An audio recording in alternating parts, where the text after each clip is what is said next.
Sometimes fate whispers, not with thunder, but with spilled coffee and a quiet apology. In a room full of power and precision, it took one accident, small, clumsy, and completely human, to stop time. It happened in a blink. The paper cup slipped. A dark stream of coffee arced through the air, splashing against a white shirt. No, not just a shirt, a designer suit, so pristine it looked untouched by the world. Gasps cut through the silence like glass breaking. Elise Quinn stood frozen, her breath caught somewhere between her lungs and her throat. Her hands trembled as she reached for napkins, murmuring apologies that seemed to dissolve before they reached him. "I didn't mean to. I didn't see you." The man before her didn't flinch, not even a blink. Adrian Vale. CCO visionary, the kind of man whose presence reshaped rooms. At 35, he'd built an empire, not just with intellect, but with the kind of silence that commanded attention. Now coffee dripped down his $1,000 suit, and Elise, on her very first day, had painted herself into the center of a nightmare. He finally spoke, voice smooth as frost. "First day," she nodded, feeling the flush climb her neck. "Yes, sir." "R&D department." "Elise Quinn?" He tilted his head, something flickering behind his eyes. "The Quinn thesis? Tissue regeneration via enzyme redirection from Stanford." Surprise flickered across her face. She straightened almost involuntarily. "You've read it." "I read everything that matters." That was all he said. Then he turned toward the older man standing near the door. "Dr. Keller have." "Miss Quinn, reassigned." The air shifted to the Phoenix Directive. He finished. Gasps again, this time sharper edged with disbelief. Elise felt her stomach tighten. She knew that name, everyone did. It wasn't a department. It was a whispered myth. A project buried beneath layers of secrecy and clearance codes. "Sir, she hasn't been vetted," Keller began. Adrian cut him off with the faintest shrug. "I just vetted her." Then, buttoning his stained jacket with unbothered elegance, he said, "Miss Quinn, my office." 15 minutes, 14 minutes, and 30 seconds later, Elise stood before a door that might as well have belonged to a vault.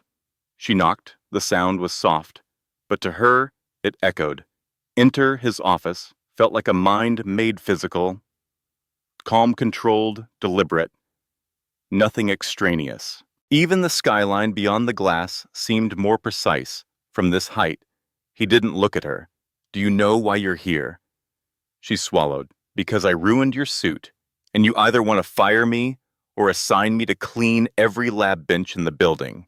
He turned slowly, just enough that she saw the trace of something almost human cross his face. Honesty. "That's rare." He motioned toward the chair across from his. "You're here," he said, "because the way you think could change everything. Your work fits the directive better than anyone we've seen." He slid a thick folder toward her.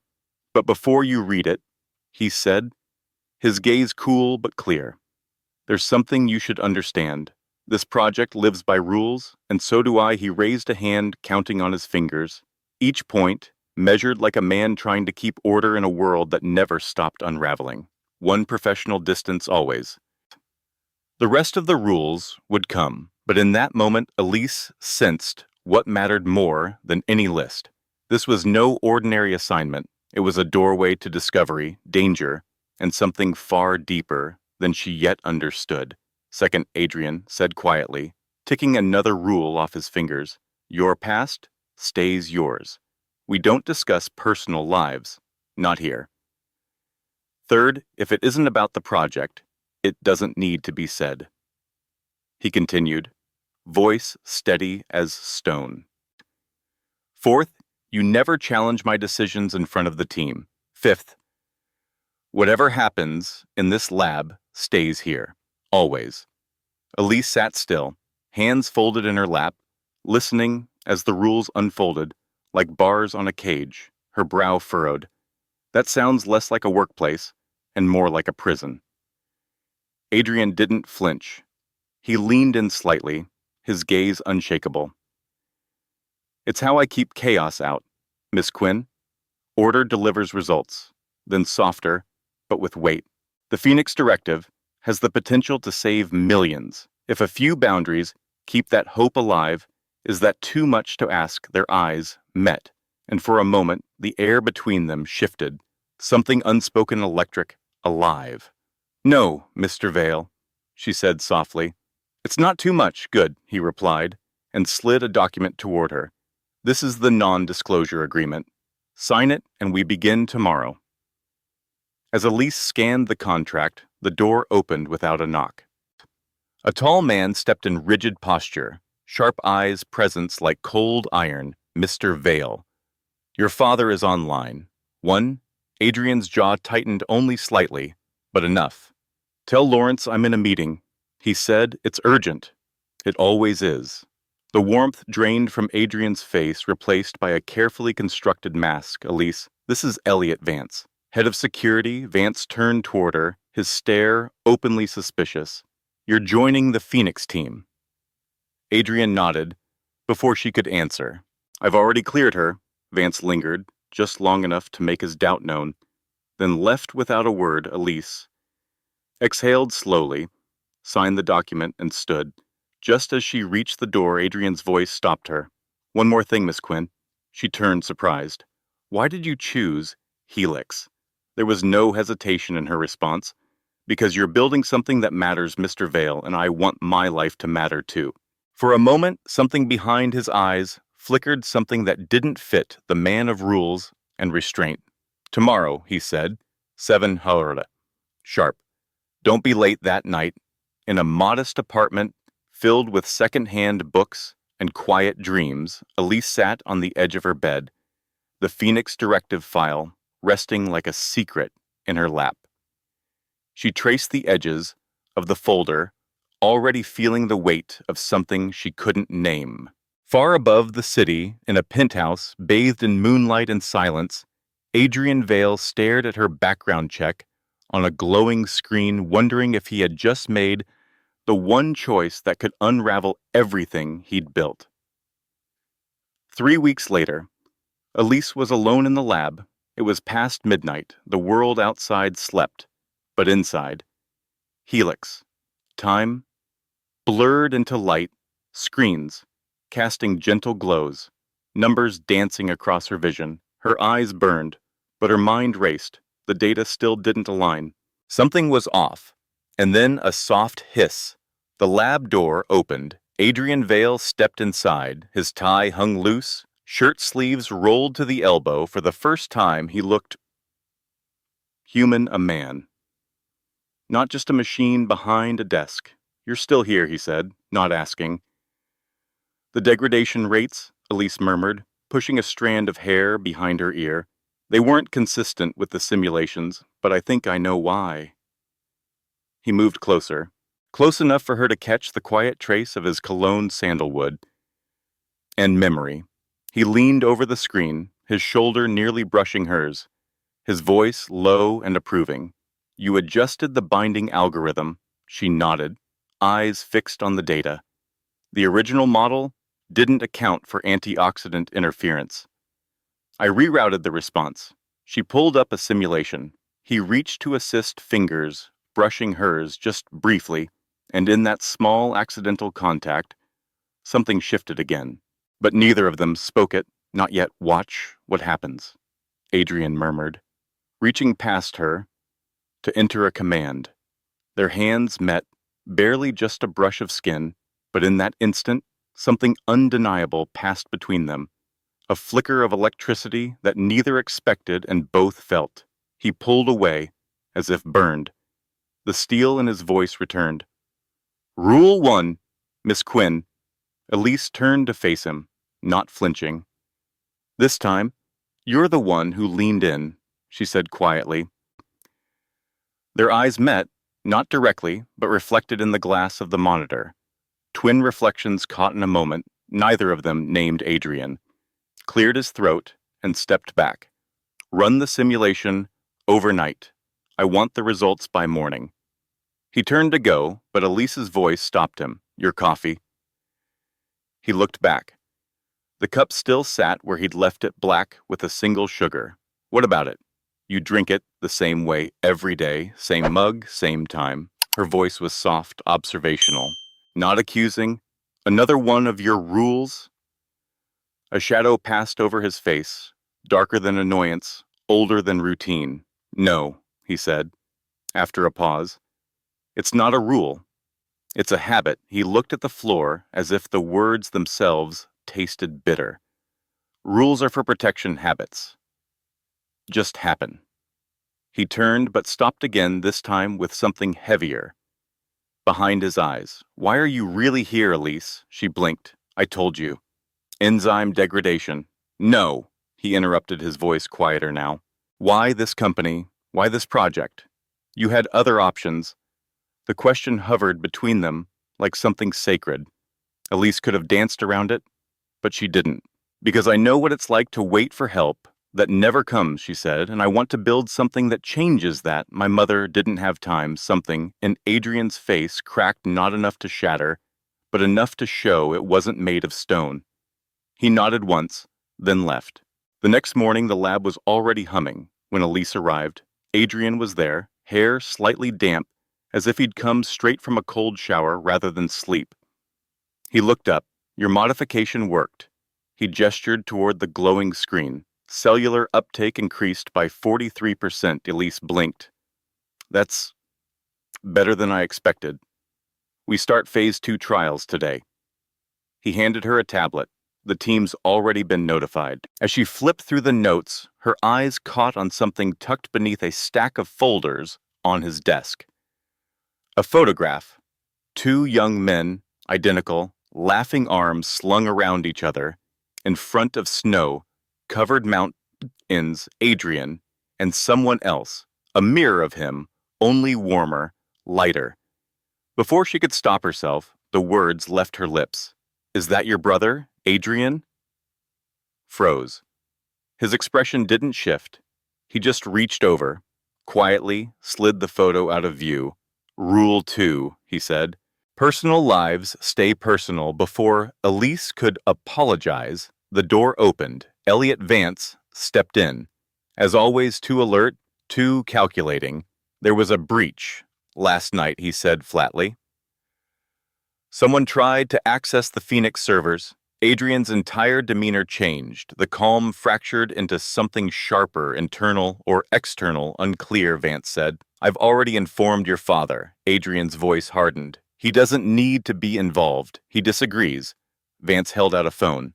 He wants to speak to you. Now Adrian took it, without a word, and stepped away. Vance, meanwhile, turned to Elise. You keep unusual hours, Miss Quinn. I work when the data calls for it, she replied calmly. You're welcome to check the logs. Oh, I have, Vance said, smile tight, never reaching his eyes. I check everything. Adrian reappeared, voice curt and final. Pack up what we need. We're moving the project. Elise turned to him, startled. We're my private facility in Vermont, he said, already moving. It's isolated, secure, no distractions, no surveillance. He glanced at Vance. Only essential personnel, core team, minimum security. But your father, Vance began. I'm not asking for permission, Adrian cut him off. And just like that, everything Elise thought she understood about this project began to shift. Be ready to leave in 3 hours, Adrian said, ending the conversation with a finality that left no room for debate. The others followed his order without question, but Elise lingered behind. The lab was quiet, now empty except for the hum of machines and the echo of her own thoughts. She moved slowly, gathering her notes, her mind still tethered to that unfinished conversation and the tension beneath it. Then her gaze caught on the photo again, the same one she'd glimpsed before, this time no longer hiding from it. She reached for it carefully, as though afraid it might disappear in her hands. 2 men identical, in every feature, but not in presence, smiling, sunlit, carefree, arms around each other, in front of a backdrop of rugged pine-covered mountains, on the back in familiar handwriting, Adrian and Nolan, Green Mountains. Last summer together, The writing was unmistakably his, and yet the warmth in it felt like it belonged to someone else, someone she hadn't met. She slipped the photo back into its hiding place. But a question now burned at the edges of her mind. What had happened to turn that smiling young man into the man who built walls of rules around his heart? That afternoon, their convoy moved steadily north, away from the glittering skyline of Manhattan, away from the towering headquarters of Helix. The further they drove, the quieter it became. Snow began to fall, soft, slow, indifferent, to the weight of what they carried. Elise sat beside Adrian in the back of a black SUV, watching the world grow wilder. Outside the window, he worked on his laptop in silence, the glow of the screen reflecting off his glasses. Between them sat not just space, but silence, the kind that felt intentional. But with each passing mile, the silence started to feel less like distance and more like fragility. The research facility revealed itself like something half-dreamed, rising from the mist among the green mountains. Glass and steel sharp lines and soft snow. It looked like it had been grown, not built. Part sanctuary, part fortress, Adrian spoke for the first time since they'd left the city. Welcome to the mountain house. His voice was steady, but something in it hinted at memory. It's beautiful, Elise said, eyes wide. It's secure, he replied. Beauty wasn't the point. The facility was smaller than their main headquarters, but she could already sense its power. Everything about it was intentional, refined, stripped down. Only the core team had made the trip. And notably, Vance hadn't. Adrian handed her a key card. East Wing is yours. The lab's operational. 24 hours a day. We reconvene in 2 hours to align protocols. Before she could respond, he was already walking away, voice low as he answered a call, his figure vanishing into the heart of the facility. Don't let it get to you, a voice said beside her. Dr. Sophia Lynn stood with arms folded, eyes kind despite the weariness behind them. I've worked with Adrian for 5 years. I've never seen him like this, Elise turned. Is it always this intense? Sophia hesitated, then shook her head. No, not like this. But this isn't just any project. She lowered her voice slightly. The Phoenix Directive was Nolan's idea, Adrian's twin. Elise felt the air still. I didn't know he had a brother. Not many do. Nolan died 7 years ago. Car accident. Sophia's expression dimmed, the weight of loss returning to her face. It changed Adrian. Before that, he laughed more, took risks. Nolan was the dreamer. Adrian made things happen. They were a perfect storm. Elise thought again of the photograph. 2 versions of the same face, one full of light, the other now made of stone. Was Nolan a scientist too? Sophia nodded. He was the heart of this. Everything we're building now, it started in his notebooks. She glanced at her watch and smiled faintly. I shouldn't be telling you this. Rule 2. And all that. 2 hours later, the team gathered in the main lab. The air was sharper here, the stakes higher. Digital displays lit up with maps, gene sequences, and data projections. Everyone leaned in, waiting. Adrian stood at the front shoulders, squared eyes, colder than the mountain snow outside. We're accelerating the timeline, he announced. There were no greetings, no pleasantries, just urgency. Because something deeper than ambition was driving him now. Elise could feel it. And though none of them said it out loud, they all knew, this wasn't just science anymore. It was a race against memory, against grief, against the rules that had held Adrian Vale together and might soon begin to break. Adrian stood before the team like a man chasing time. We have 90 days, he said. Voice firm, Phase 2 trials must be completed. Within that window, the room stilled. No one questioned the urgency. They felt it in his tone, in the way he didn't blink between sentences. Given recent breaches, all data remains in-house. No cloud, no external servers. We're on a closed loop, until further notice. Doctor. Richards, a seasoned analyst with silver at his temples, frowned. That's a brutal timeline. The synthesis alone could take. We can make it work, Elise said suddenly, her voice clear, cutting through the murmur of doubt.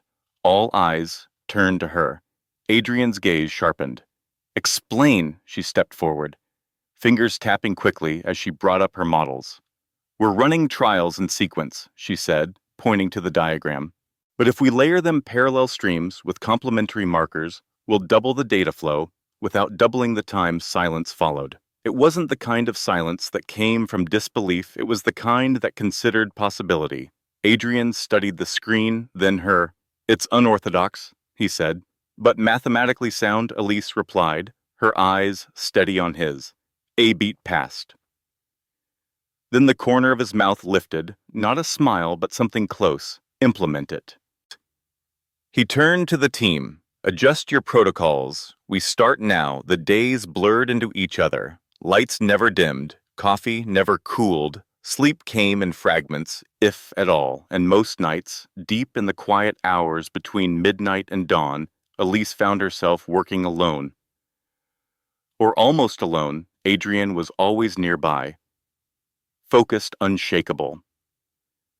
They rarely spoke of anything but the work, but slowly something shifted, not in words, in gestures, in silence. In the way they no longer needed to explain their logic, because the other already understood. It was a mutual gravity, one neither fully acknowledged. On the 8th night, winter descended in full force. Winds howled through the mountains, battering the thick windows with relentless fists of snow. Elise was tracing cellular reactions when the lights flickered. Once, twice, and then darkness. Seconds later, the low hum of emergency generators rose from beneath the floor. Dim lights returned, casting long shadows. The lab equipment remained still. From the doorway, a familiar voice. Only essential systems are live. Adrian stepped into the room, his face lit only by the pale glow of his phone. When will the main grid be back? Elise asked. He set a lantern down beside her. Hard to say. Morning, if we're lucky. He glanced at the monitors, then at her. We should conserve battery. Landlines are out too, she nodded, a chill running deeper than the air. The storm had cut them off completely. Just two people, in a world of glass steel and silence. You should get some rest, he said. We won't get anything more done tonight. But almost as if to contradict him, the temperature dropped again. He frowned, the heating systems weakening. The residential wing has a fireplace. They walked in silence. The halls felt different in the dark, less clinical, more intimate. The only light came from Adrian's lantern, casting soft halos on polished floors. The lounge, when they reached it, was warmer. Not just from the fireplace, but from something less tangible. He moved to tend the flames with a practiced hand. Elise stood nearby, unsure the rules they'd lived by in the lab felt misplaced here. Too rigid for the quiet between them. Sit, he said at last, gesturing toward the sofa. We're not going anywhere till dawn. She did. He returned a moment later with 2 glasses and a bottle of scotch. To keep the cold at bay, he said, pouring carefully. She accepted the glass, watching him with quiet curiosity. Is this an exception to Rule 3? She asked. Voice light, Adrian stared into the amber liquid in his own glass. A moment of reflection passing through him. Extraordinary circumstances, he said softly, require flexibility. Then he sat across from her, no titles, no protocols, just 2 people, surrounded by firelight and snow, and whatever this quiet thing was that had begun to grow between them. Adrian stared into the firelight, its glow dancing across his features, softening edges that were usually sharpened by control, I suppose. Even I recognize the need for exceptions, he murmured. Elise turned slightly toward him, her voice gentle but honest. Do you? Because your rules. They feel like walls, not structure. He didn't respond immediately. just looked at her. Really looked, as if her words unsettled something. He thought long, buried. Rules create structure, he finally said. Structure keeps things safe. Safe from what? The question slipped out, more vulnerable than she intended. It hung between them, like mist on a winter morning, quiet but impossible to ignore. Adrian didn't retreat, didn't hide behind protocol. From chaos, he said softly, from the unpredictability people carry with them, the messes they make without meaning to.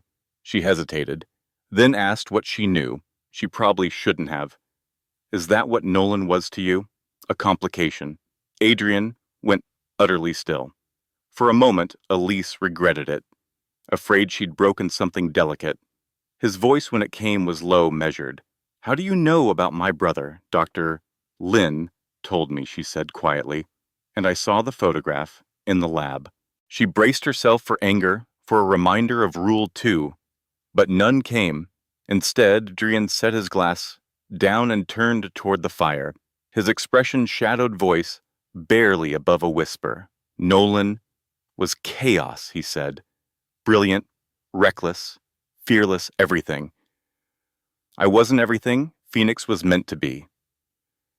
Before it became mine, the truth sat between them, raw and unfiltered, and for the first time, Elise saw it, not as weakness, but as the first crack in a fortress, carefully built over grief. Outside, the storm still screamed against the windows, but inside the fire warmed, not just the room, but something deeper, something quietly unraveling between them.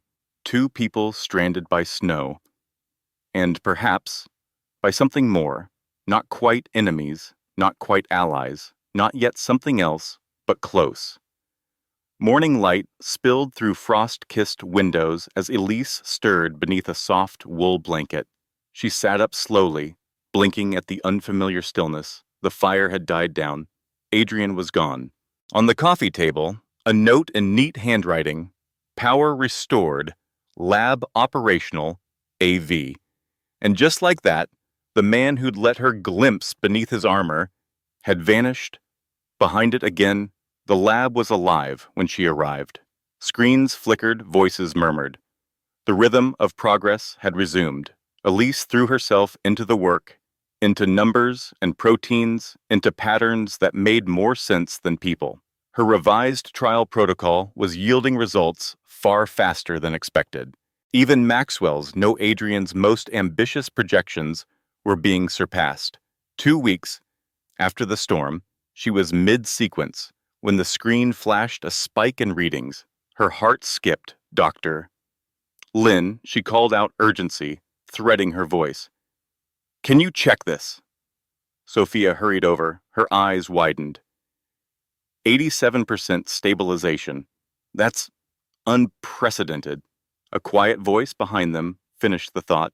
Unheard of. Adrian had arrived as he always did, without sound, but with perfect timing. It was as if he could sense breakthroughs before they happened. The rest of the team gathered, drawn by the tone in his voice, the shift in energy.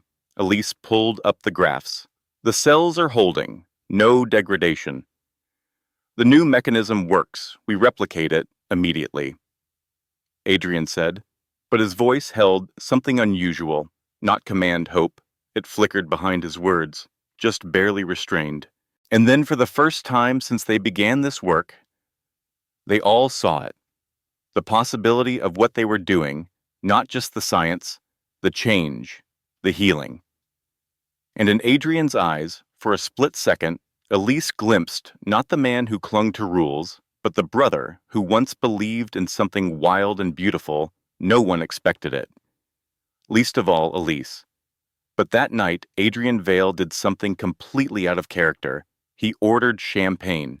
This milestone deserves to be acknowledged, he said as the team gathered in the lounge, still wearing their lab coats, exhaustion, clinging to their shoulders like mist. You've accomplished in weeks what experts estimated would take months. Flutes were passed, fizzing softly with celebration. Then Adrian lifted his glass, not generally, but directly toward her. To Miss Quinn, he said, eyes steady on hers. for the insight no model could predict, and the courage to trust it anyway. Heat spread through Elise's chest, not from the alcohol, but from something deeper, recognition. And as Adrian smiled, really smiled, it wasn't the man of protocol she saw. It was the man in the photograph. The one who used to laugh beside his twin before the weight of rules replaced wonder as the celebration mellowed one by one. The others quietly slipped away until only two figures remained by the tall windows. Outside, snow blanketed the mountains like a secret. "You didn't need to credit me," Elise said softly, leaning against the glass. "It was a team effort." Adrian joined her hands in his pockets. "I don't offer credit where it's not earned. False praise is just another kind of manipulation." She gave a soft laugh. "Is that one of your famous rules?" "Maybe it should be," he replied, but the usual steel in his tone was absent. It had melted into something warmer, gentler. When Elise turned, she found him already watching her. Not with command, but with something more complicated: admiration, curiosity, maybe even hope. "Why did you really choose me for this project?" She asked the question too old to keep inside any longer. Adrian didn't answer right away. "Then your paper," he said. "It reminded me of Nolan. You think like he did, bold steps, grounded in reason." He looked away, voice lower now, but honestly. "It was that first moment, the coffee spill. You didn't crumble. You stood there, embarrassed, sure but not broken. I thought," he continued, "maybe you'd understand what this project was meant to be." She was quiet, listening with more than her ears. "And what's that?" she finally asked. He exhaled as if the words hurt to hold in. "A legacy, Nolan's vision. A way to make sure he didn't die for nothing." The rawness in his voice knocked the breath from her. "What do you mean?" she whispered. "Die for nothing." His face changed, closing in like a door partway shut. "It's late," he said, moving to retreat. But she reached out. For the first time, she touched him deliberately. "Please," she said. He looked down at her hand, surprised by the contact, then back at her eyes, and something shifted, a breath, a decision. "The accident," he said, "finally happened the day after Nolan threatened to expose irregularities in Helix's clinical trials." Elise's heart thudded. "Your father's trials." Adrian nodded slowly.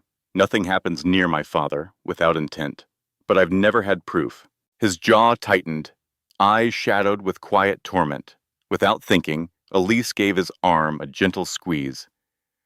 Wordless, but filled with something that had no place on paper. This time he didn't pull away. Instead, he reached for her hand and covered it with his own, gently, deliberately. And for one suspended moment, the rules that had governed every breath between them simply dissolved. Adrian's gaze dropped to her lips. His body leaned closer so slightly it was almost imperceptible. Elise felt it, not as fear, but as electricity. She thought he might kiss her. Instead, he pulled away. The connection snapped like a silk thread, pulled too tight. "Rule 1, he said, hoarsely, stepping back. "Professional distance." Elise looked at him, searching. "Is that really what you want?" The question settled between them, like snow. "What I want," Adrian replied, already rebuilding his walls, "is irrelevant."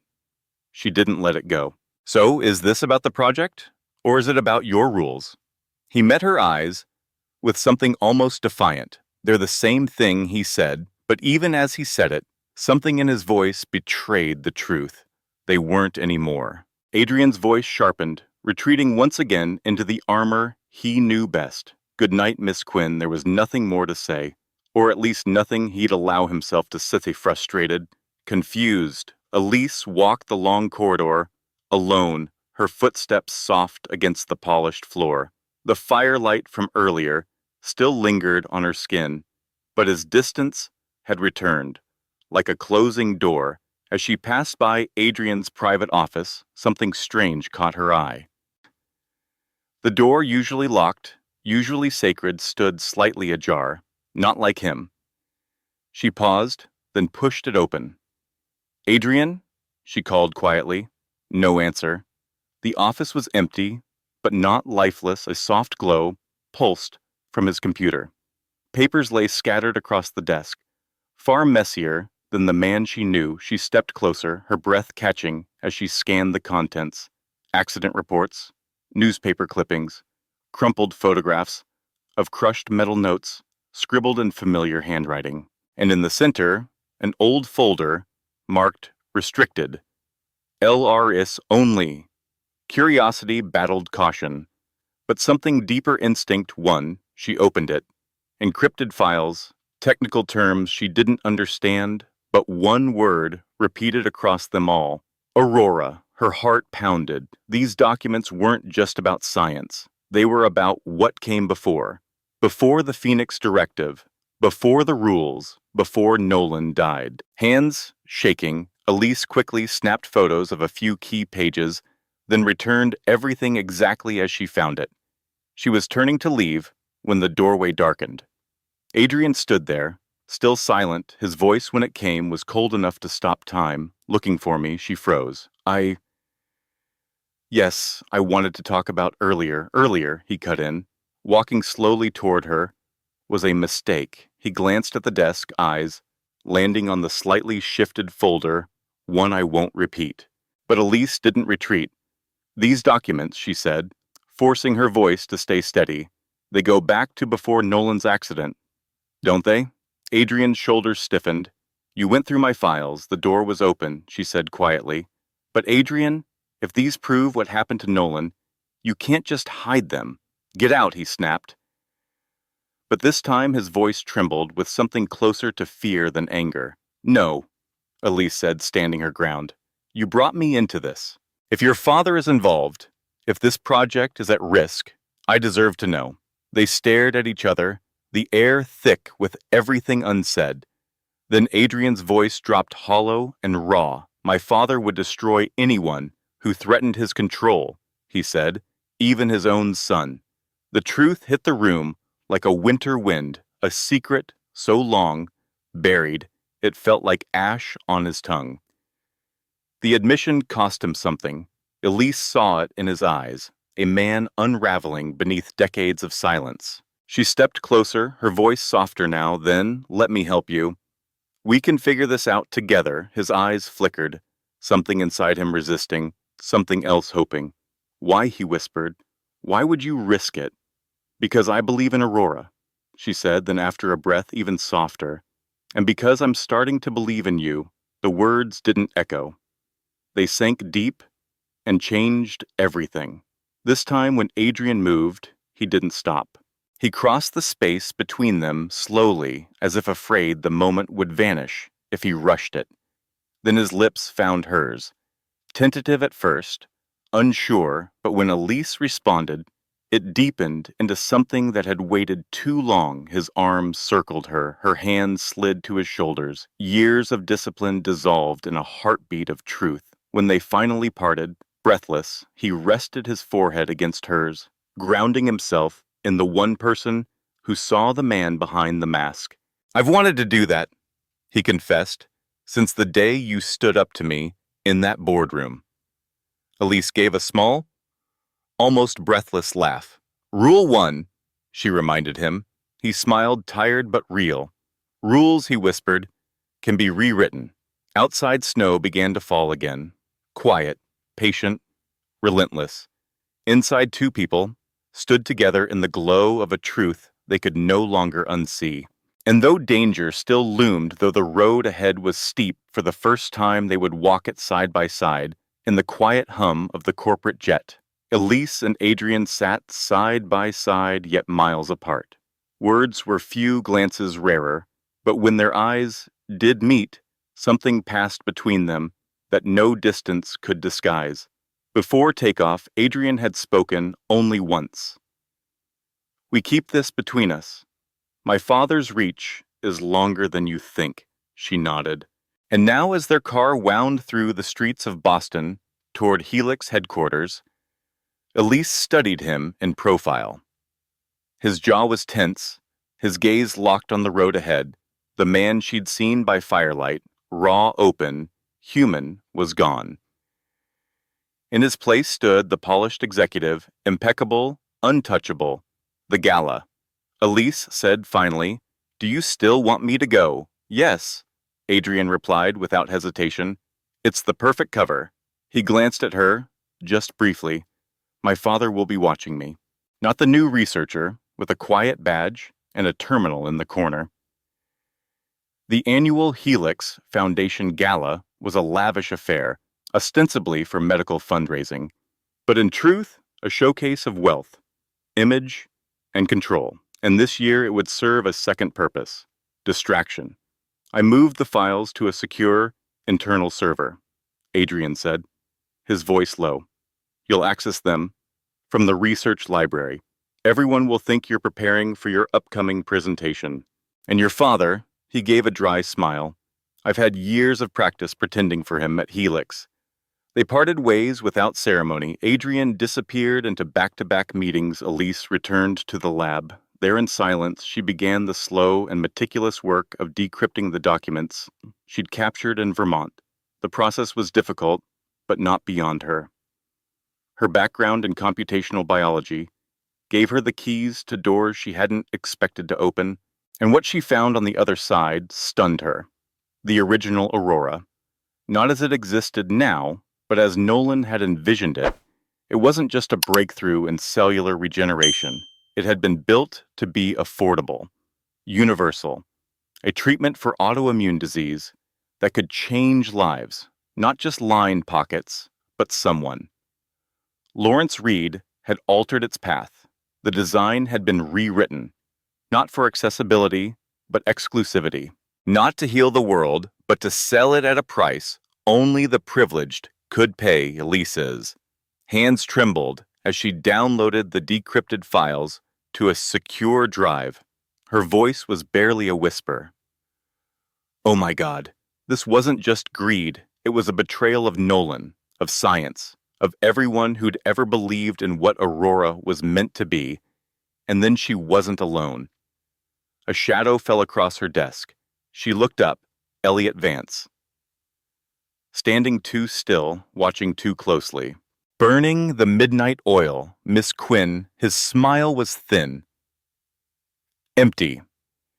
She minimized the screen with practiced calm, just tying up loose ends. Before the Gala, she said. He stepped closer, eyes flicking toward the monitor she'd just concealed. "Interesting work. Routine analysis," she replied, positioning herself between him and the screen. "If you'll excuse me, I need to change." Vance didn't move. "You and Mr. Vale seemed particularly productive in Vermont." The implication lingered, sharp, invasive. Elise met his gaze. Calm, controlled. "The whole team worked hard. That's why we were chosen." Vance finally stepped aside, but not before adding, "Mr. Vale, Senior, is looking forward to meeting you tonight." He paused. "He's curious about the woman who seems to have inspired his son." The message was clear. Lawrence Vale was watching. That evening, the sterile lobby of Helix was transformed into a stage of shimmering elegance. Crystals hung like icicles from vaulted ceilings. Waiters passed champagne flutes like whispers. The city's elite floated between conversation and pretense. Elise moved among them in a borrowed midnight blue gown, poised still, but every step measured. The encrypted drive rested quietly in her clutch, and the truth she now carried was heavier than anything she'd ever worn. Across the room, beneath the soft golden chandeliers, Adrian Vale stood as still and polished as a sculpture in black, impeccable, in a tuxedo composed in every line of his posture. Beside him, in conversation, was a man Elise recognized instantly from boardroom photographs: Lawrence Vale. Even from across the room, the resemblance between father and son was haunting. But where Adrian's presence was cool and calculated, Lawrence's carried a sharper edge, like frost that cuts. Elise moved with purpose, a flute of champagne in one hand, a mask of calm on her face. As she passed, Adrian's eyes found hers. Just for a moment, it was enough. A glance, a signal. They were still in this together. The research library was quiet, almost reverent in its stillness. She slipped inside and found an empty terminal, fingers steady as she inserted the encrypted drive. The screen flickered to life. The transfer began. As the progress bar crawled forward, Elise allowed herself a deeper look at the files, at the raw, unfiltered truth hidden in corporate corridors. One email thread stopped her breath. N refuses to abandon his ridiculous affordable access agenda, threatens to go public.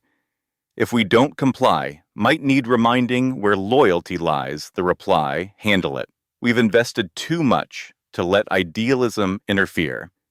M will be easier to control once he's alone. Her heart thundered. The timestamp 3 days before Nolan's accident. She barely heard the soft chime as the transfer completed. She pocketed the drive and turned to leave, and froze. Lawrence Vale stood in the doorway. "Miss Quinn," he said, voice smooth as silk over ice, working during a party. How admirably devoted, Elise. Summoned a smile, practiced and hollow. "Just checking numbers for next week's presentation." "Of course," he said. Stepping inside, the door shut behind him with a quiet click. Suddenly she was surrounded not by walls, but by his presence. "I've heard quite a bit about you. The brilliant mind from modest roots." There was no admiration in his tone, only scrutiny. "Adrian has always had a sharp eye for talent," he continued, "though at times it's clouded. I'm not sure what you mean." His smile was thin, dangerous. "Tell me, Miss Quinn, does the name Thomas Quinn mean anything to you?" The words hit like a slap. She blinked. "That's my father." "Yes," he said, stepping closer. "Convicted of embezzlement fraud 7 years ago. A pharmaceutical subsidiary." Elise's breath caught. Her father, the trial, the shame, the wound that never truly healed. "He always said he was framed," she said softly, "that he found accounting discrepancies and was silence." Lawrence's gaze didn't shift. Interesting timing, isn't it? 7 years ago, around the same time Nolan died, the implication curled in the air like smoke. "I believe my father was innocent," she said. Firmly, "the courts didn't," Lawrence replied. He took another step forward, voice calm, blade sharp. "What I find fascinating is that Adrian seems unaware of your connection, a curious lapse in his usually thorough vetting process. Or was it something you deliberately kept from him before Elise could speak?" Another voice entered the room. She was vetted.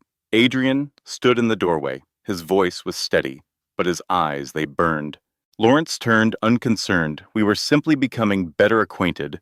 "You mean intimidating her with facts you hoped she'd keep buried?" Lawrence's expression remained unreadable. "Did you know her father was convicted of trying to defraud us?" he asked casually. "I know he was implicated in a case involving Helix Pharmaceuticals," Adrian said evenly. "I also know the evidence was circumstantial." Elise turned stunned. He had known from the beginning, and he still chose her. Still believed in her. Lawrence's mask of composure cracked just slightly. "You brought her into Phoenix knowing this." Adrian didn't hesitate. "Yes, I choose based on merit," Adrian said, his voice steady. "Not bloodlines." Then, without looking at his father, he turned to Elise. "Miss Quinn, would you give us a moment?" But Lawrence stepped in. "Actually," he said coolly, "I'd like Elliot to escort Miss Quinn to my office. We still have things to discuss." Right on cue. Elliot. Vance appeared in the doorway. His presence, as always, too convenient. "Take Miss Quinn to my office," Lawrence ordered, "and wait with her." Adrian's jaw tightened. The movement was slight, but Elise saw it. "That's not necessary," Adrian said. Lawrence's voice cut it across the room like ice on glass. "It's quite necessary, especially after what Elliot discovered on her terminal earlier today." Vance stepped forward and held out a tablet. On the screen, security footage. Elise, the library, the encrypted files. Adrian's expression didn't change, but Elise saw the flicker of tension behind his eyes. Concern masked in control. She's been digging, Lawrence said. Into files she had no right to access. Files tied to Nathaniel. Files, you don't have clearance for. The air grew colder, Elliot, Lawrence said. Without looking back, escort her. We'll join you shortly. Vance took her arm, firm, not brutal, but enough to remind her who was in control. As they moved through the glittering crowd, Elise caught Adrian's gaze. He gave her nothing but silence, but in his eyes she read the message, play along. In the elevator, Vance's grip didn't ease. You should have known better, he muttered. Some secrets aren't worth discovering. Elise didn't look at him. Like what happened to Nolan? Vale, his eyes narrowed. I'd be very careful. Miss Quinn, people who push too hard tend to vanish. The elevator continued its quiet ascent, each floor a step closer to whatever reckoning waited at the top. Lawrence Vale's office was not an office. It was a fortress, glass steel and polished stone. A panoramic view of Boston stretched beyond like a kingdom, under watchful eyes. Vance led her to a single chair opposite the desk, then took his place by the door, arms folded, a sentinel. Do you understand the trouble you're in? He asked, voice cool as marble. I understand more than you think, Elise replied, pulse pounding. Her fingers brushed the encrypted drive, still hidden in her clutch. You've committed corporate espionage, he said. No, she said calmly. I uncovered a cover-up, possibly worse murder. Is it now? Vance raised an eyebrow. You're desperate. Wild accusations won't save you. She said nothing more. Just waited. Trusted time crawled. 30 minutes passed. Then the elevator chimed. Adrian stepped out alone. His face was unreadable, but something simmered beneath the surface. Rage, yes, but measured, controlled. Vance straightened. Where's your father? Still downstairs, sir, he said. I don't care, Adrian cut in. Leave us?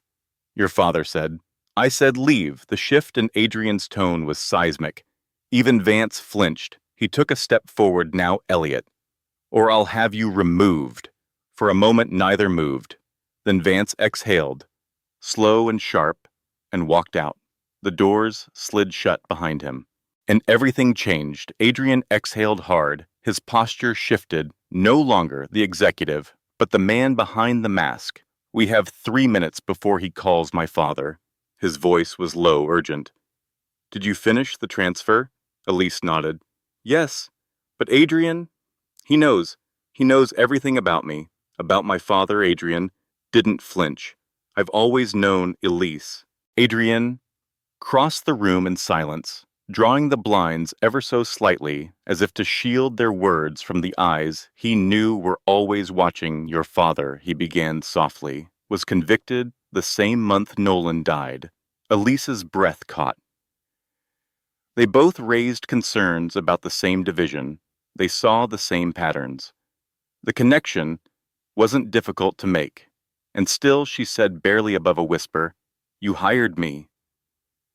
He turned back to her, his voice quiet but unwavering.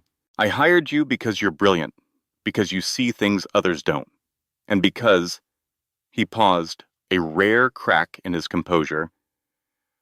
I hoped you could help me uncover what really happened. She blinked. So you used me. There it was. The wound, raw, and open. Adrian's eyes clouded. At first, yes.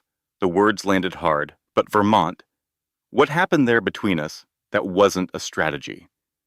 That was real. Before she could answer, his phone buzzed. He glanced at the screen. He's coming. Adrian crossed the room and pressed a key card into her hand. Executive elevator basement garage. Blue Tesla level 2. Go to your apartment. Pack only what you need, then check into the Beacon Hill hotel room under Sarah Clark. I'll find you. You want me to run? She didn't hide the disbelief in her voice. I want you alive, he said, voice now soft as snow. Let me deal with my father. The elevator chimed. He looked at her one last time. Please? Elise, and she went. She slipped out the side door just as Lawrence Vale entered Vance at his heels. The cold air outside hit her like reality. The ride to her apartment blurred into fragments, headlights, crosswalks, trembling thoughts. Had any of it been real?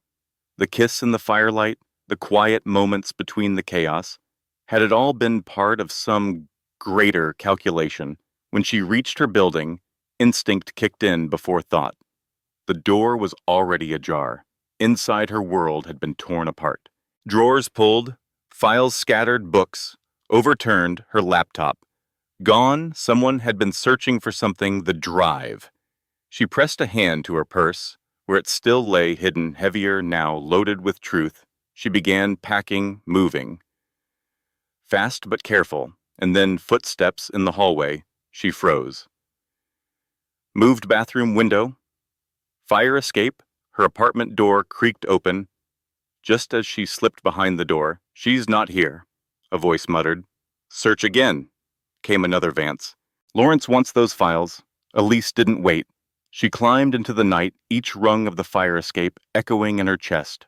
2 hours later, she stood in a quiet hotel room, under a borrowed name, the city lights barely reaching the window. On the bed, her findings spread like puzzle pieces, and the picture they formed was horrifying. Nolan hadn't just discovered financial irregularities, he'd found evidence of unauthorized human trials. Desperate experiments carried out in remote parts of the world, no oversight, no consent, just numbers, just results. When he'd threatened to expose it, Lawrence had made sure he never got the chance. And then Aurora, once meant to be hope, for all twisted into a luxury only the elite could afford. And worse still, Elise found her father's name, a file, a memo, an email thread. Thomas Quinn had uncovered the same evidence. And Lawrence had buried him the same way, framed him, discredited him, erased him. It had never been coincidence. It had always been intentional. 3 days passed nothing. Adrian's phone went straight to voicemail. The man who'd risked so much had vanished. The media buzzed. Adrian Vale on unexpected leave.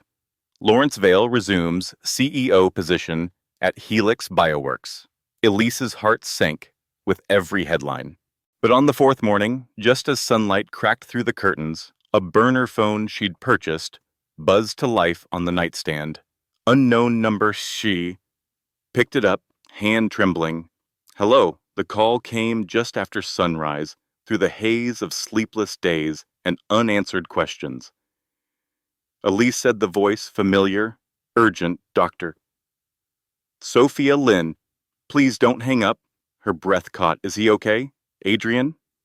A pause. "No," Sophia replied, voice grim. "After you left, there was an incident, a confrontation." Elise went cold. "He was removed. Security took him from the building." "That's impossible. He wouldn't just—" "They're saying he had a breakdown," Sophia cut in. "That he fabricated results. That he acted alone." The words felt unreal. "They're erasing him." "Exactly," Sophia said. "And you're next." "Elliot?" "Vance has been digging, questioning everyone about your relationship, your access to the encrypted files." Elise clutched the edge of the bed. "I need to see him. That's why I'm calling." Sophia whispered. "He got word to me. He wants to meet tonight. Dock 7, Boston Harbor, 9 p.m. Elise hesitated. Everything about it felt wrong. But what choice did she have? "I'll be there." Sophia's voice softened. "Elise, be careful. Something's very wrong inside Helix." By the time she reached the harbor, night had wrapped the city in silence. She moved like a shadow, checking every corner, every rooftop. The docks were deserted, except for one figure tall. Still familiar, her heart leapt. Adrian. But as the man turned, hope curdled into dread. "Elliot Vance, Miss Quinn," he said, smiling, without warmth. "You're so predictable." Her blood ran cold. "Where is he?" Indisposed, he stepped forward. "But don't worry, Lawrence would very much like that drive you stole. I don't have it." "I think you do." From behind, 2 men emerged from the shadows. And then chaos. She turned to run. Hands grabbed her arms. She kicked, twisted, broke free, just for a moment, then a sharp blow to the back of her head. Darkness, she awoke to silence, a heavy ache pulsed through her skull, her vision blurred, then slowly cleared. She was strapped to a chair, around her broken monitors. Dust. A long-forgotten lab. The old Helix facility before the towers, before the branding, before the lies. From the shadows, Lawrence Vale stepped into view. "Fitting, isn't it?" he said, voice smooth as silk pulled over barbed wire. "To end things where they began. Where's Adrian?" He didn't answer. "My son is no longer your concern," he began, circling her slowly like a lion, assessing a caged animal. "Tell me where the files are." She met his gaze. "So you can bury the truth." "The trials, Nolan. My father." For the first time, something flickered in his expression. "You've done your homework," he said softly. "More than Adrian ever managed. But knowledge," he added, leaning in, "means nothing. Without proof, I have proof," Elise said, "and I've sent it to people I trust. If anything happens to me, those files go public." Lawrence paused, then smiled.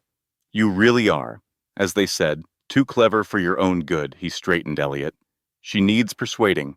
I have a board meeting to attend." He turned to leave. "Oh," he added casually, "it's the one where we officially remove Adrian from every position permanently." Sorrow. As the door clicked shut, Vance stepped forward, smile dark. "Let's start with something easy." His fingers flexed. "The password to your encrypted cloud storage."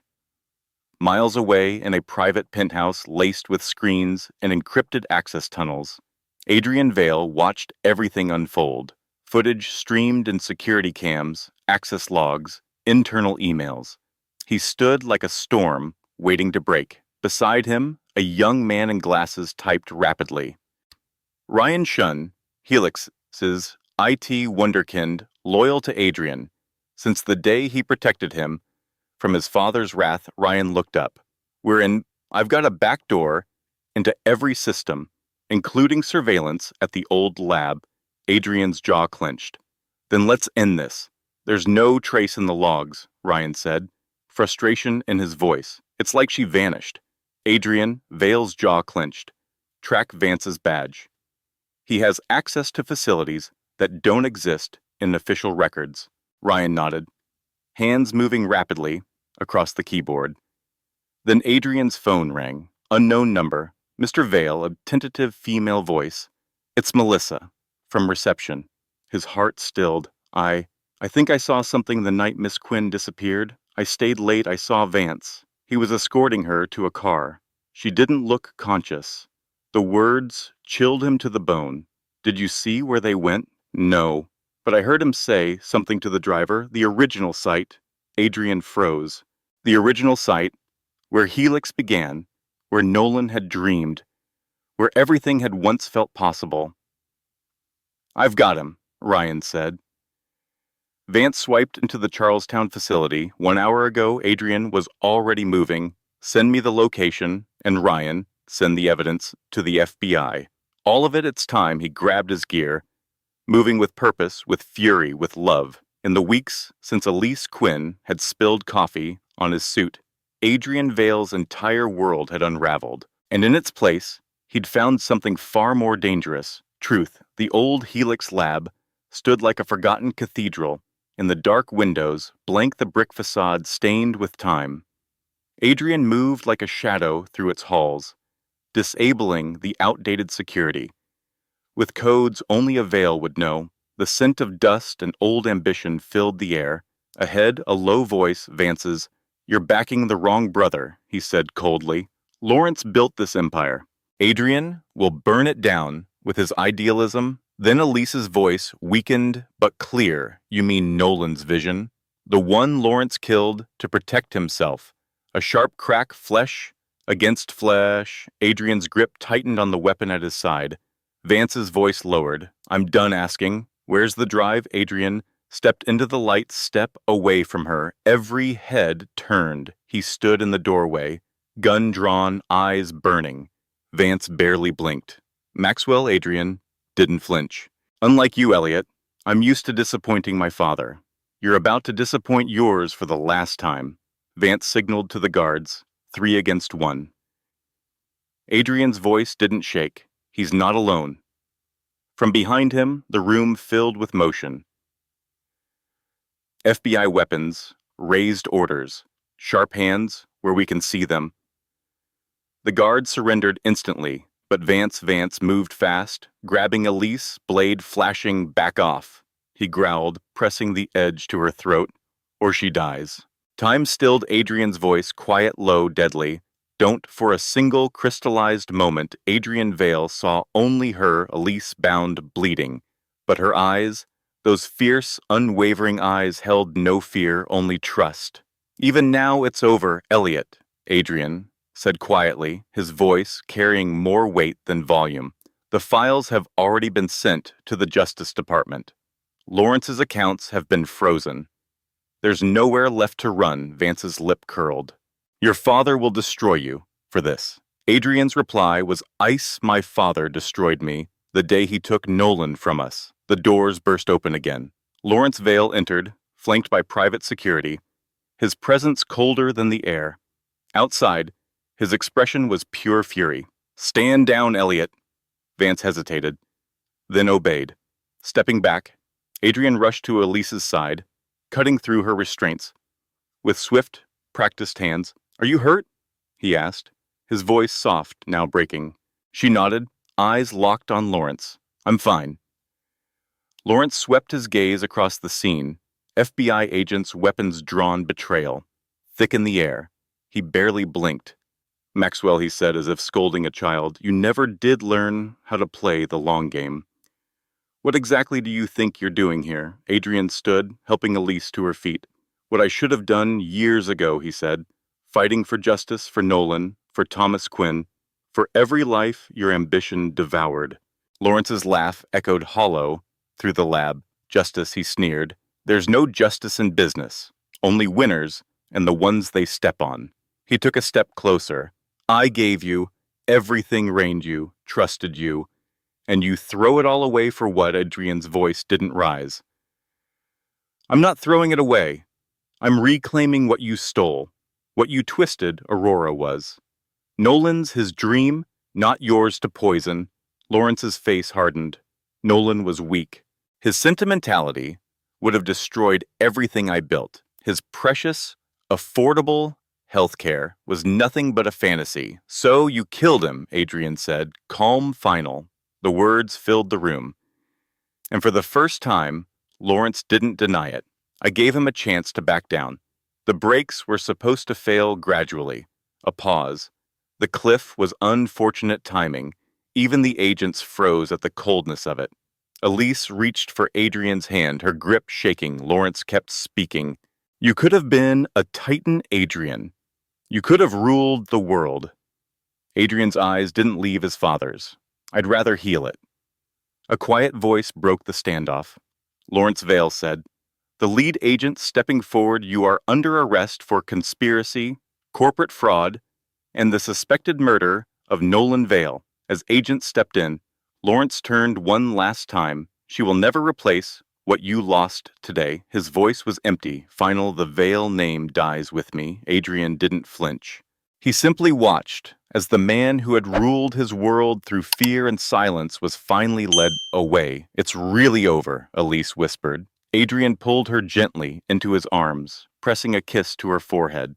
No, he murmured. It's just beginning. Dawn rose slowly over Boston Harbor, golden light spilling across a sky scrubbed clean by truth. FBI agents moved like ghosts across the old lab, gathering evidence marking the end of a regime. Adrian and Elise sat side by side on the bumper of an ambulance, the silence between them filled only with breath and the ache of everything they'd survived. I thought. Elise began. When I found out you knew about my father, I thought you might be part of it. I almost lost you because of my family's secrets, Adrian said quietly. I won't let that happen again. The sun rose higher, warm against their faces. Adrian Vale sat in the ruins of an empire, And for the first time in his life, he felt free, because his rules had never protected him, but love just might, or perhaps the beginning. For years, Adrian Vale had lived by rules walls he built to keep the world out. But in the end, it was the woman who had broken every single one of them who set him free. 6 months later, spring returned to the Vermont mountains. What was once Adrian's isolated sanctuary, hidden in snow and silence, had bloomed into something entirely new. The facility, once secretive, guarded, impenetrable, was now alive with purpose. Glass walls reflected green valleys and morning light. Scientists from across the globe moved through open spaces, collaborating, creating a new name, adorned the entrance, and brushed steel, the Nathaniel Vale Institute for Accessible Medicine. Elise stood on the observation deck, a cup warming her hands, watching the atrium bustle below. "This view used to be so empty," she said quietly. "I know," Adrian replied, beside her, handing her coffee. "Now it's the most transparent research facility in the country." They stood in silence, the kind that only people who had survived something together could share. Lawrence Vale had been sentenced to 30 years, justice served not by vengeance but by truth. Westwood had been restructured from the inside out. The Aurora Project, Nolan's true legacy, had been fast-tracked for global access, not for profit. For people. Phase 3. Data came in. This morning, Adrian said, eyes still on the horizon. Cellular regeneration is holding steady at 92%. Elise smiled. Widespread? Trials begin next month. Their teamwork had become a rhythm, as natural as breathing. Adrian hesitated, then added softly. Thomas called. "The pardon's official. His record's been expunged." Elise's eyes shimmered. 3 months earlier, Adrian had stood before the president's legal counsel with one request to clear the name of the man whose life had been destroyed for telling the truth. Now, Thomas Quinn was free. "He asked about you," Elise said, blinking through a watery smile. "He's excited to meet the infamous Adrian Vale." Next week, Adrian winced, mock nervous. Do reformed corporate tyrants usually impress protective fathers? She laughed, leaning into him. "You'll do fine. Just don't mention your old rules." "Ah, yes," he chuckled. "The legendary Vale rules." She raised an eyebrow. "Rule 1 had its moments. Professional distance at all times," he recited with a smirk before sliding his arms around her waist. A spectacular failure, that one. Their relationship hadn't rushed. After the storm, they'd chosen stillness. Dinners that lingered into starlit hours. Shared books. Honest silences. A rebuilding slow and true. He never pushed. She never doubted. And trust once broken had quietly bloomed again. "I want to show you something," Adrian said one morning, taking her hand. "If you can spare an hour." Minutes later, a private helicopter rose into the clear mountain air, with Adrian himself at the controls. They flew over wildflower meadows, pine-laced ridges, until they reached a glistening alpine lake. There, nestled against the trees, stood a simple wooden cabin, unfinished, modest, beautiful. "What is this place?" Elise asked, stepping into the clearing, the wind catching strands of her hair. Adrian looked at her, not like a CEO, not like a man who once ruled an empire of silence, but like someone who had finally found peace. "It's a beginning," he said, "for both of us." And somewhere between memory and morning light, two people who had lost everything built something that might just last forever. "Nolan built it," Adrian said softly, voice tinged with memory.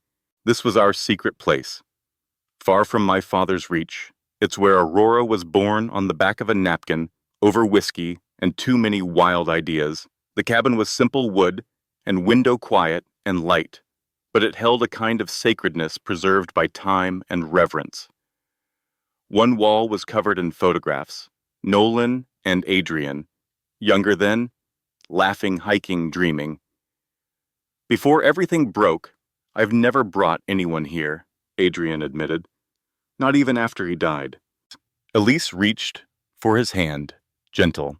Thank you for bringing me. They sat on the porch overlooking the lake, golden sun stretching across the water like a promise.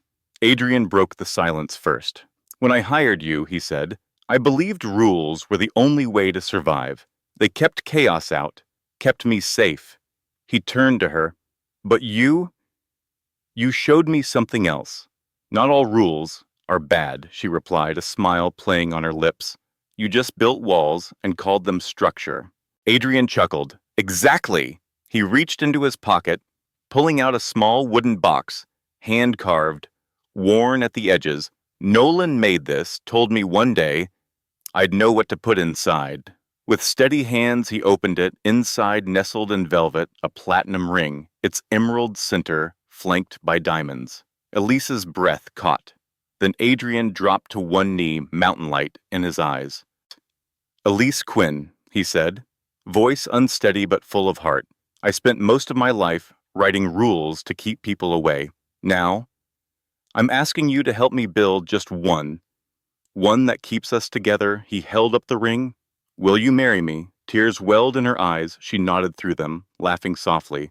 Yes, she whispered. Yes, I will. As he slid the ring onto her finger, she tilted her head. What's the rule? Adrian pulled her into his arms, smiling. Love without reservation. Trust without condition. Fight for what matters together. That's 3, she teased. I've never been very good at following rules, he murmured just before kissing her. 3 months later, spring crowned the mountains once again, and in the very place Aurora had been imagined, Adrian and Elise were married. The wedding was small, just those who mattered most. Thomas Quinn, now fully exonerated, and leading the ethics committee of the renamed Nathaniel Vale Institute, walked his daughter down the aisle. Dr. Sophia Lynn and the original Aurora team stood as witnesses, faces full of pride and peace, when beside the lake that once knew only silence, 2 people who had fought for truth vowed to build a life out of it. Later that evening, as lanterns glowed and laughter echoed behind them, Adrian led Elise away from the celebration. They stood together, watching the sun melt behind the mountains. Something came today, he said, handing her a sealed envelope. Inside official confirmation, the Nathaniel Vale Foundation was now real. A scholarship for students from disadvantaged backgrounds, young minds who might one day change the world. First class starts next fall, Adrian said. 20 students, 20 chances to keep Nolan's vision alive. Elise leaned into him, smiling. He'd be proud of you. Adrian shook his head gently, his hand settling over her stomach. Of us, he said, we're just beginning to grow was the next chapter of their story. A child, a boy. They would name him Nathan Thomas Vale, and as stars stitched themselves into the sky above the mountains, the future was no longer something they feared. It was something they could hold together, or perhaps the beginning of everything they were meant to become. Adrian Vale stood in silence, the soft breeze of the mountains brushing against his face, carrying with no h-e-gang c-c ho-o-d-i the key c. He looked out across the institute grounds, glass and green innovation and heart. Once he had been a man governed by rules, rigid, isolated, unyielding, but then a woman had walked into his world, spilling coffee and breaking barriers, and everything changed. Love had unraveled his armor, truth had demanded his courage, and vulnerability had finally made him free. His father had been wrong. The Vale name hadn't died. It had evolved, no longer a symbol of control or silence. Now it stood for something far more powerful: healing, second chances, and rules rewritten by love. What are you thinking? Elise asked, her voice gentle. Adrian turned, smiling, as he pulled her into his arms. That sometimes, he said, breaking every rule is the only way to find what truly matters. In these mountains, where 2 brothers once dreamed of a better world, a new legacy had taken root. Not one of fear or control, but of connection, of honesty, of love, that asked nothing but truth in return. 5 years later, the mountains were still here, but they echoed with laughter and life. Adrian and Elise stood on the newly built observation platform of the Nathaniel Vale Institute's expanded campus. Below, the annual Aurora Summit was in full motion. Doctors, scientists, and students from every continent shared research openly without barriers. Ideas were traded like seeds in the wind. A vision that once felt impossible during Lawrence Vale's reign, now thriving. Daddy, look, 4-year-old Nathan stood at Adrian's side, tugging at his pant leg. A helicopter touched down on the platform below. That's Dr. Abernathy, Adrian said, lifting his son up. She's bringing Aurora to remote villages in South Africa. Nathan's steel-gray eyes sparkled, but his laughter was pure. Elise, beside them, she gently adjusted the blanket wrapped around little Eliza, their 3-month-old daughter, peacefully sleeping in her arms. Your uncle would have loved this, Elise whispered to Nathan. All these minds, all this hope. Adrian nodded, throat tight. He would have, and this time, he didn't hold the emotion back. The Westwood name had long since been retired. In its place, the Nathan Vale Foundation stood tall, an institution built not on power, but purpose. Adrian had taken his inheritance and turned it into light. Thomas Quinn now led the ethics division, ensuring every choice was made with compassion, and Sophia Lynn, calm and commanding, had become the Institute's director of research. She approached with a warm smile. 10 minutes to go, she reminded gently. You ready for your big moment, Nathan? The boy nodded solemnly. Today he would help unveil a statue of the uncle he'd never met, but whose spirit shaped the very ground he walked on. As they made their way down to the courtyard, Adrian's thoughts drifted back to the coffee, to the confrontation, to the rules he once believed could protect him. His father's empire had been built on silence, but the institute they now led was built on transparency, collaboration, and the freedom to ask why not. Principles Elise had lived by, and had quietly, brilliantly taught him to follow. And as the sun rose again over the Vermont sky, Adrian Vale knew he hadn't lost his legacy. He had finally found it. Or rather, the beginning of a legacy that finally chose love. In the courtyard beneath the open sky, young Nathan Vale stepped forward. With hands still small but heart already strong, he reached for the cord beside him and pulled. The statue beneath the cloth was revealed, a likeness of a man whose dream had changed the world, not with power, but with purpose. Nolan Vale. Applause rippled through the crowd. Scientists, doctors, dreamers, people from every corner of the world who had gathered not to celebrate wealth, but to honor healing.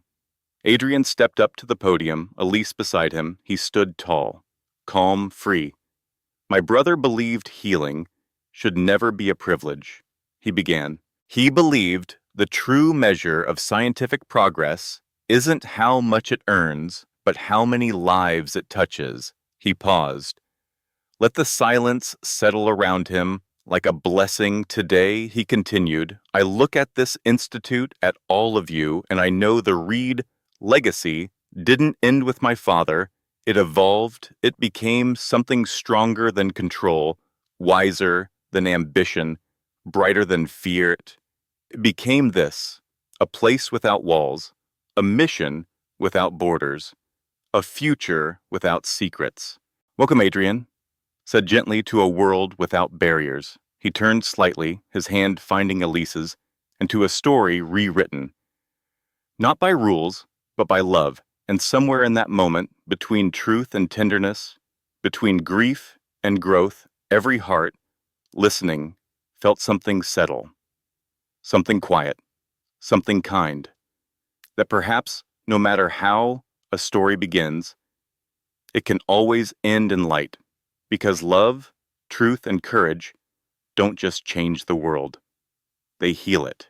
Or simply the beginning of hope to each and every one of you who joined us on this journey. Thank you. Thank you for listening with open hearts, for holding space, for the quiet moments, and for believing in stories that heal rather than hurt. This wasn't just a story about science secrets or redemption, it was a story about us all, about the human capacity to change, to forgive, and to begin again. If even one part of this story touched your heart, made you feel less alone, or reminded you of your own strength, then it has done what it came here to do. From all of us at Shining Stories, we're deeply grateful for your time, your presence, and your belief in the power of storytelling. Here's to rewriting the rules together, with love, with courage, and always with light. Until the next story finds you, thank you for being here.